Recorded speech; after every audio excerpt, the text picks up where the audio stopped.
A list of most influential people of all time won't be complete without Sir Isaac Newton. Newton's laws are tied to almost everything we see in everyday life. They help us understand how cars work, how baseballs move, how anything moves. Yet, there was a secret side to the 17th century scientist which will become clear by the end of this story. By his mid-20s, Newton had already invented calculus. Not bad for the son of an illiterate farmer. He would never meet his father, who died 3 months before his birth on Christmas Day 1642 in the small English village of Woolsthorpe Manor in the county of Lincolnshire. He was a premature baby and so small he was later told he would fit inside a quart mug. He barely survived. When Newton was 3, his mom remarried and moved to a nearby village to live with a wealthy clergyman.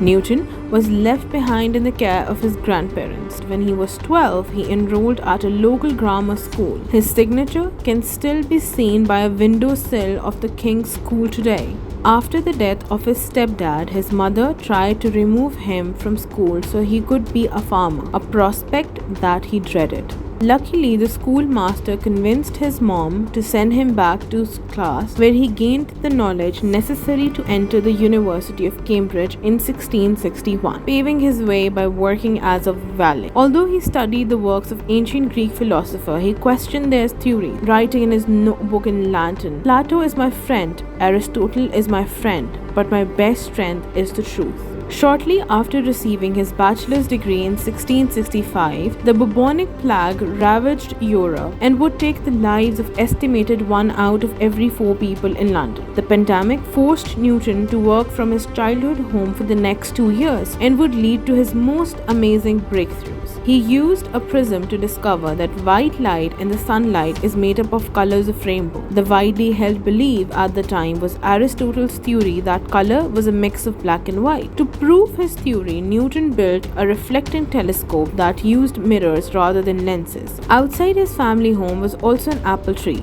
The famous apple tree, legend has it that Newton was sitting beneath a tree when an apple bonked him on the head, prompting him to think about gravity, the force that brings things down. There's no evidence to suggest the fruit actually fell on his head, but he did ask the question that helped unlock our understanding of the universe. The mathematics at the time wasn't sophisticated enough to determine the motion of objects, so Newton invented his own form of math, calculus. There was a dispute over who actually invented calculus. When German mathematician Gottfried Leibniz published his paper on calculus in 1684, Newton claimed he had done the same work 20 years earlier. The thing is, Newton was so secretive that he hadn't actually made his efforts public because he couldn't stand the scrutiny of his work. When Leibniz appealed to the Royal Society in London, most historians agree that the two discovered calculus independently. In 1667, after the end of the plague, he returned to the university to continue his research as a fellow. He was a workaholic. Sometimes he'd forget to eat. Just 2 years later, while still in his mid-20s, he obtained one of the most prestigious academic posts in the world, the Lucasian Professor of Mathematics, later held by none other than Stephen Hawking.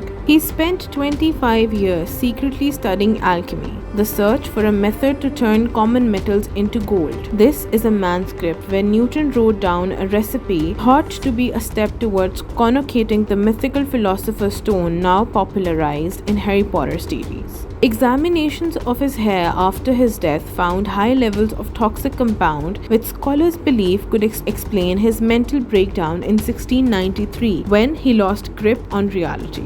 Sir Isaac Newton, a complicated man who remained reclusive yet desperately wanted to be remembered, who threw himself into his work at the cost of all hobbies and never married, who was a man of science and also a man of faith. Newton died in his sleep on March 20, 1727, and was buried at Westminster Abbey. The Latin inscription on his grave reads, "Here lies that which was mortal of Isaac Newton. His immortal legacy continues to mold our modern world." The English poet Alexander Pope was so moved by Newton's accomplishments, he wrote the famous epitaph, "Nature and nature's law lay hid by night. God said, 'Let Newton be,' and all was light."